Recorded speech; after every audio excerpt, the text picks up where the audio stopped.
And just like Isaiah 14 uses highly symbolic language to speak of the judgment against the king of Babylon, Ezekiel 28:2 uses highly symbolic language to speak of a similar destruction against the king of Tyre. It also uses some symbolic language to speak of the king of Tyre as an anointed cherub that was in the Garden of Eden, that had many precious stones in him, and also went on to say that he was blameless and perfect, made perfect in all of his ways until iniquity was found in him.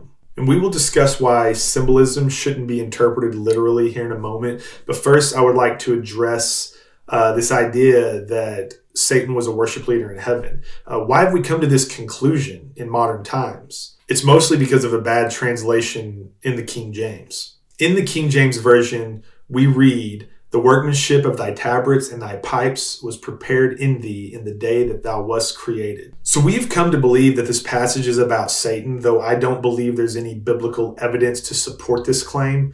But because of the King James translations of this passage, we've also come to believe that there were instruments that was in this anointed cherub. And this has led to this idea that Satan was the worship leader in heaven. And again, I urge you to go search. There is nowhere in Scripture that you will find any mention of Satan being a worship leader in heaven. So in modern translations, we do have a better picture of what's being described here. In the ESV, it says, "Crafted in gold were your settings and your engravings." NIV, "Your settings and your mountings were made of gold." Or the NASB, "The gold workmanship of your settings and sockets." So in verse 13 of Ezekiel 28, we read about these precious stones that this anointed cherub is adorned with.